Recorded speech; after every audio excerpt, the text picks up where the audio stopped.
Hello and good morning. Good morning, good morning. I will be just issuing a quick response to the UN news that had dropped. Okay, there's a lot of celebration, there's a lot of community coming together and discussing this, and there's also a lot of backlash and talk about this topic.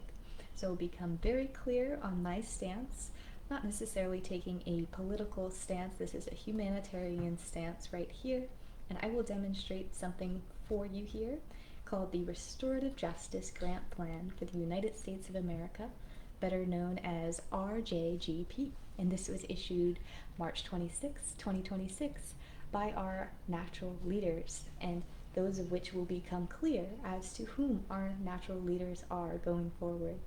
So I will go ahead and just issue this statement here. An individual of African descent, Moorish identity, and Native American, of whom is at least 18 years of age and an American citizen, is qualified for a $50,000 per annum per individual or a $100,000 per annum per individual with verifiable employment and over the age of 18, to be distributed proportionally on a monthly, quarterly, biannual, or annual basis. This is a grant, and it is not taxed as ordinary income and is not to be taxed as ordinary income at any rate. Along with the issuance of the grant plan, any individual, regardless of nationality or race, living and working in this country for 5 years or more, is granted automatic citizenship with the acceptance of this measure. The African American, Moorish, and Native American population in the United States is approximately 55 million people. That's about 14 to 17% of the total population. Within the 2025 and 2026 fiscal cycle, the government is projected to spend approximately $7 trillion. If 100% of the African American and Moorish and Native American population is granted a $100,000 a year grant, it will cost the government approximately $5 trillion annually. If 50% of the African American, Moorish, and Native American population is granted 100% and the other half is granted $50,000, and $50,000, the total reparation-based spending would be reduced to $3.75 trillion. American families with a lineage that can be traced back to slave mercantilism and ownership will be taxed at a bonus tax bracket rate for the first 7 years of the RJGP issuance to help cover the implementation costs. We understand the argument that will arise. Why does 17% of the American population deserve half of the government spending? I will counter that argument with the following. 13% of government spending is allocated for the military and weapons systems. With the granted authority of our natural leaders, we will have peace. 13% of government spending is allocated for education, transportation, border patrol, disaster relief, NASA, and the Environmental Protection Agency collectively. With our natural leaders, our school systems will become more effective and revolutionized. Transportation will be effortlessly transformed. There will be no need for borders and no reason for disasters. Aeronautics will be mainstream and consider the environment saved. 14% of the annual budget goes towards paying off interest on accumulated debt. If the United States apply this restorative justice and reparation plan, debts will begin to fall off and be forgiven with an estimation of about 7 years' time.